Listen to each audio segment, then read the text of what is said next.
He's just a high school graduate and super poor. Michael probably invited me to the singles party as a scapegoat to make himself look better. Sure, he's usually competent at work and is a promising man who graduated from a prestigious university and works for a major corporation. But he might have overplayed it this time. After sending the drunken Michael home, I stayed behind with the three women. We were just talking, and they asked if I'd like to have another drink somewhere quieter. In the end, we moved to a quieter place and continued drinking, no longer treating it as a singles party. My name is Jim Johnson. I work at a law firm and am 29 years old. The firm I work for is one of the largest in the city. We have a diverse group of professionals, including lawyers, judicial scribes, and administrative staff. I'm a practicing lawyer and an associate director. Our firm is staffed with young and talented individuals. Let me share a bit about my childhood. Both of my parents were lawyers, and I was raised in London until I started elementary school. My parents were international lawyers, but London was dangerous at the time, so they decided to send me to school in the U.S. I'd lived with my paternal grandparents while my parents traveled between the U.S. and London for their work. Adjusting to school in the U.S. was tough since I had been in the U.K. all my life. Eventually, I made friends but preferred to be a lone wolf. I didn't seek to join groups, which suited me just fine. I think it was around that time that I met Michael. We were classmates in elementary and middle school. He was always the leader type, always at the center of the group. We weren't exactly friends, but we weren't enemies either. We just went about our daily lives in our respective roles. In middle school, as the school district expanded, we got more classmates from different elementary schools, but neither Michael nor I changed our stance. I continued at my own pace while Michael remained a standout. We went to different high schools and reconnected about 2 years ago. He suddenly called out to me at a restaurant, and at first, I didn't recognize him. "Hey, is that you, Jim?" "It's me, Michael. We went to elementary and middle school together." "Oh, Michael, it's been a while." Honestly, I was a bit confused. Michael's charisma was still the same, but his appearance had changed significantly. We weren't particularly close back in school, but he never seemed this flashy.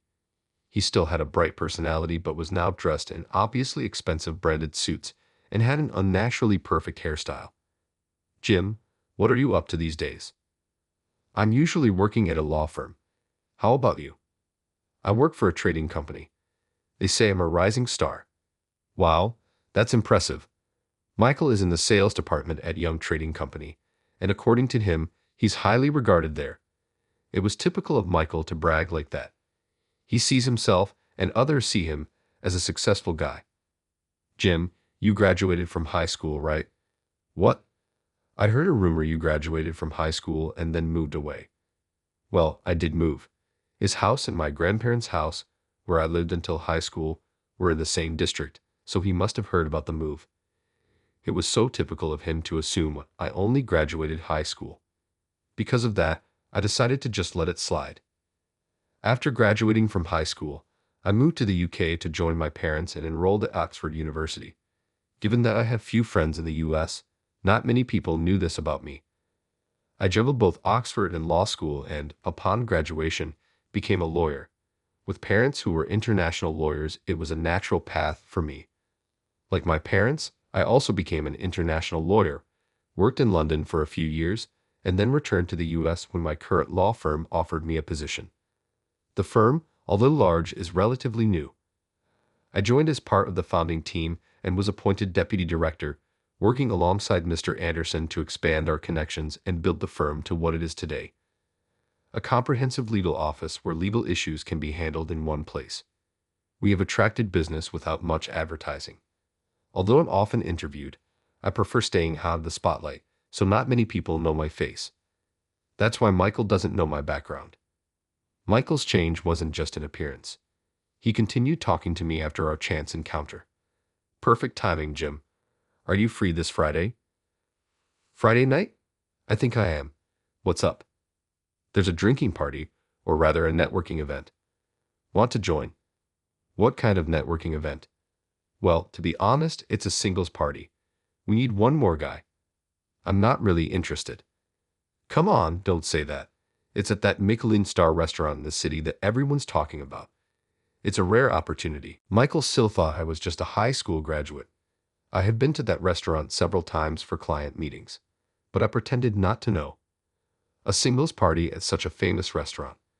That's pretty fancy. Are you worried about the cost? Don't worry, I'll cover your share, so just come. I don't care about the singles party, but if it's just about having dinner, I guess I could join. That's fine. Great, I'll send you the details tomorrow. Here's my contact info.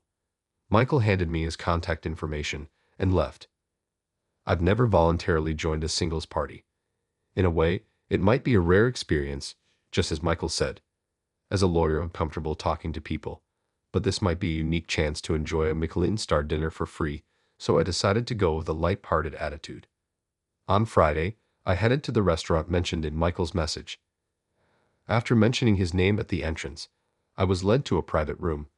There, Michael and 3 women, who appeared to be office workers, were already seated. "Oh, you made it. This is my childhood friend, Jim. Nice to meet you. I'm Jim. Thank you for having me tonight. Nice to meet you. We work in reception." We exchanged polite greetings. All 3 women were elegant and beautiful. I was slightly curious about how Michael managed to arrange the singles party with these 3 women. With 3 women present, there were only Michael and I as the men. Just when I thought another man might join, Michael started the proceedings. "All right, we're all here, so let's start." "Wait, aren't we missing someone? The other guy canceled last minute. Let's just enjoy ourselves with this group." Thus, the singles party began, but it turned out to be a singles party for Michael, by Michael, and all about Michael. We chatted about general topics and our backgrounds for a while, with Michael at the center. As he drank more, he started to loosen up. I mentioned that I graduated from the University of California with a degree in economics and that I'm doing well at Young Trading Company. Compared to me, Michael is just a high school graduate and isn't well off. It's surprising how different our lives turned out despite growing up in similar environments. "Hey Michael, you're drinking too much," I said. "Oh, I guess that was a sore spot for you. Sorry for bringing it up." "It's not that.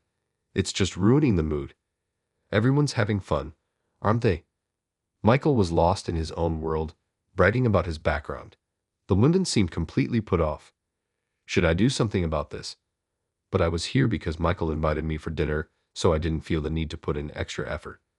I'd excused myself and headed to the restroom. As I washed my hands, I noticed one of the women looking at me. "Excuse me, sorry about Michael. I didn't know he had such bad drinking habits." "We're fine. More importantly, you're not really a high school graduate, are you?" "What?" I was taken aback.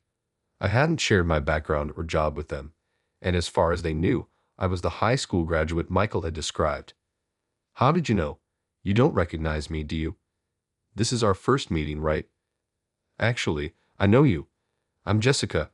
I work at the reception desk at your law firm." "No way," I said, surprised. "I recognized you as soon as you arrived. I thought Michael knew too, but then he called you a high school graduate and super poor. I couldn't figure out why. Michael and I aren't close. I just came along for the ride today." "That makes sense. I was surprised to think you were friends with someone like Michael, but now I get it. I hadn't seen Michael in nearly 15 years and didn't graduate from a university in the U.S. I was raised by my grandparents in the U.S. from elementary school through high school, so Michael probably assumed I was poor without my parents around. We went to different high schools and didn't keep in touch, so he had no way of knowing my career path. Michael likely invited me to the singles party thinking I would make him look better. Did he really want to be admired that much? Was he dressing in expensive brands to impress others? I started to feel a bit sorry for him. Not wanting to leave the group hanging, Jessica and I returned to the party. Michael was still in high spirits. "Hey Jim, you're back. We're talking about going to a second place." "Really? Maybe we should call it a night," I suggested. The women were whispering among themselves, clearly unhappy. It would probably be best for everyone if they left. I continued to calm Michael down. In the end, I paid the bill and pushed Michael into a taxi. "Hey, high school graduate, what do you think you're doing? I'm paying. Let's go to the next place." "No, that's enough. Please take him home," I told the driver, sending Michael off. I stayed behind with the three women. Sorry for ruining the evening. Let's just call it a night. We were just talking and wondering if you'd like to have another drink with us somewhere quieter. What? I was surprised. When I told them you were the amazing lawyer who's the deputy director at our firm, they wanted to talk more. You didn't have to say that. It's fine. Otherwise, it would be too unfair for you. In the end, we moved to a quieter place and continued drinking, no longer treating it as a singles party. Let me reintroduce myself. I'm Jim, and I work at a law firm. Come on, Jim, don't be so modest. You're a lawyer and the deputy director of your firm. I don't usually mention I'm a lawyer to new people because some don't see me for who I am once they know. Jim, you went to Oxford University, right? Michael doesn't know that and thinks you're a high school graduate. Yeah, my parents worked in the UK, so it just happened naturally. The two women with Jessica seemed much more interested now. It turns out they were Jessica's college classmates. Fortunately, they didn't change their attitude towards me after learning I was a lawyer. Jessica explained that the man who didn't show up was a mutual acquaintance who had organized a singles party. Why did Michael say those unfounded things about you being poor? Jessica asked. I didn't say that. He just misunderstood. I'm not super rich, so I didn't bother correcting him. How humble can you be? Why would he think that? Maybe because I lived with my grandparents when we were classmates. So he'd assumed you were poor. That's such a narrow-minded view. We weren't that close, so it's understandable. The women, led by Jessica, were completely put off by Michael. He probably invited me to make himself look better. I might be a high school graduate in terms of U.S. education and not exceptionally wealthy, but he never listened to my story and misunderstood my background. Despite graduating from a top university and working at a major corporation, Michael let it get to his head. No matter how much luxury you surround yourself with, it means nothing if your character doesn't match. I don't know how others perceive me, but I would never use others to elevate myself. I couldn't forgive him for implying my grandparents were poor. Although my parents worked overseas and frequently returned to check on me, it was my grandparents who raised me daily. They taught me not about becoming a lawyer, but about being a good person. I studied hard, inspired by both my outstanding parents and my humble grandparents. Naturally, I wanted to become a lawyer like my parents and a person of integrity like my grandparents. When I was working as a junior lawyer in London, I was approached by Director Anderson, the director of my current firm. Despite being young, Director Anderson was a prominent lawyer in the U.S., disillusioned with the old practices at his previous firm and determined to start a new one. Mr. Anderson, also an international lawyer, had connections with my parents. One day, he contacted me from the U.S. with an offer. Jim, would you like to help me establish a law firm in the U.S.? He asked. I knew of Director Anderson through my parents, but was surprised by the offer to co-found a new firm. Why me? I used to work in the legal field in London, so I've heard about your excellence. Your parents, the Johnsons, helped me a lot. I've heard you worked with them when I was still finding my way. Your parents helped me grow into a competent lawyer in London. They taught me to be a person first, then a lawyer. Knowing that, I have no doubt you must be exceptional too. I think you're overestimating me. I'm just an ordinary person. That's exactly why I want you, Mr. Anderson said. He persistently persuaded me, even though I initially planned to continue working in London. After much deliberation, I decided to accept his offer. Although I had wanted to stay in London, I knew I could always return. I was genuinely happy and felt a sense of purpose being invited by someone who saw potential in me. Additionally, having my grandparents, who watched over me until I graduated high school, back in the U.S. was a significant factor. Even though my grandparents weren't lawyers, I considered them my true parents. My only concern while in London was leaving them behind in the U.S. So I returned from London and helped establish the new firm. Mr. Anderson and I recruited and carefully selected young talented professionals without compromising on quality. After the firm opened, it became a bit of news. Director Anderson, already well-known, was often busy with media appearances. Due to my personality, I stayed out of the spotlight and focused on the background work. Thus, it wasn't surprising that Michael knew nothing about me. As I shared this with the women, time flew by. We should probably head home. It was great talking with you, Mr. Johnson. I had a lot of fun.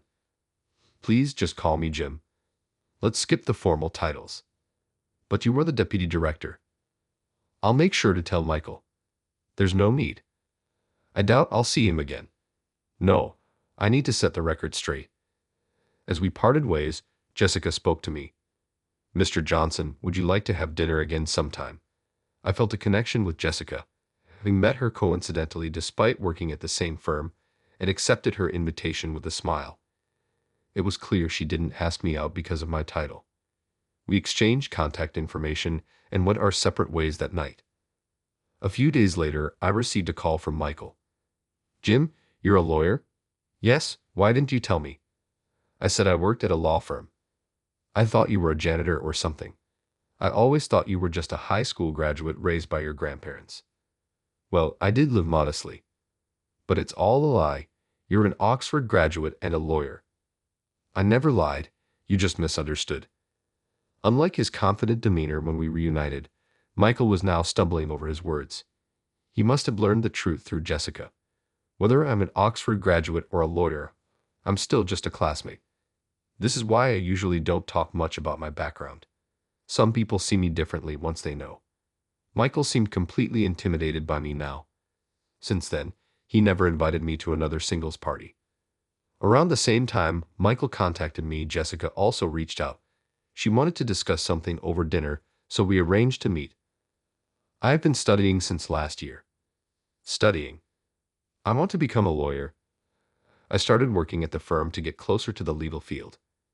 I have a law degree but haven't passed the bar exam yet. I see. Why not work as a paralegal instead of a receptionist? Jessica explained that she was aiming to become a lawyer to repay her single mother, who raised her alone. She pursued her dream by attending a state university with a scholarship but hadn't passed the bar exam yet. Although she wanted to work as a paralegal, she needed to support her mother, so she worked as a receptionist during the day and at a restaurant at night. I can talk to the firm about having you work as a paralegal. That's not why I brought this up. I was wondering if I should keep trying or if it's time to give up. I support you to keep going. It's best to work as a paralegal and get first-hand experience. It's the quickest way. Are you sure? If given the chance, I'd love to try. Then let's arrange the transfer right away. I'll support you as much as I can. So Jessica transitioned from being a receptionist to working as a paralegal under a lawyer. I also arranged to meet with Jessica once a week for what turned into study sessions. Jessica's skills and confidence grew rapidly, and she looked much more radiant than when we first met at the singles party. Then came the bar exam. Jessica gave it her all and passed with flying colors. She was no longer a receptionist or a paralegal. Wearing her lawyer's badge, Jessica was filled with pride and confidence. Watching her, I realized something. I'd have fallen in love with Jessica, who had worked so hard and achieved her dream. As a newly minted lawyer, Jessica decided to gain experience by working at another law firm. She would be busier now, and we might not see each other as often. I decided to confess my feelings to her. Jessica, congratulations. You really worked hard. Thank you. It's all thanks to you and everyone else. Jessica, I've liked you for a long time. Will you stay by my side from now on? Oh my, I've probably liked you since even before that, when we met by chance at that singles party. I was so surprised. I'm honored that you feel this way. Yes, let's be together. And so Jessica and I started dating. Though our busy schedules meant we couldn't see each other often, we cherished the time we spent together. A year passed quickly, and Director Anderson had some news for me. Jim, I'm thinking of moving to London. What? I've been invited back by the firm I worked for in London. After careful consideration, I've decided to go. That's great. I wish you all the best. And I want you to take over this firm as the director. Do you think I'm up to the task? I've been watching you, and I know you can do it. You're the only one I trust with this. Thus, I became the director of the law firm. The following month, although I had always worked behind the scenes, I could no longer stay out of the spotlight. As the director, I found myself increasingly appearing on TV and in magazines, leading to even busier days. Despite my hectic schedule, I decided to take a vacation to spend time with Jessica. Though we kept in touch regularly, seeing her after a long time made me realize how much she had grown. You're the director now, It feels like you're drifting away. I'm busier, but I haven't changed. Hey, I have a proposal. A proposal? How about becoming a family? Wait, are you? It's a proposal, yes. Wow, I'm so surprised, but I'm so happy. Yes, I'd love to. Jessica's face lit up like a blooming flower when I placed the engagement ring on her left ring finger. She teared up a bit. You're making me laugh and cry at the same time. Of course, it's a flood of happiness. I then suggested that Jessica and her mother move in with me. Since her mother was her only family, it was the natural thing to do. After confirming it was okay with me, Jessica started crying tears of joy. We decided to set up our new home close to my grandparents' house. This way, I could also keep an eye on my beloved grandparents. Upon announcing our engagement, my parents immediately planned to return to the U.S. Next weekend, we are organizing a family dinner, including Jessica's mother. I'm at the peak of happiness, but I know I couldn't have achieved this alone. My grandparents, parents, Mr. Anderson, Jessica, the staff from both the London and the U.S. offices, all of them helped me get to where I am today. And yes, I should also thank Michael, who inadvertently brought Jessica and me together. I will keep these feelings in my heart and continue to work hard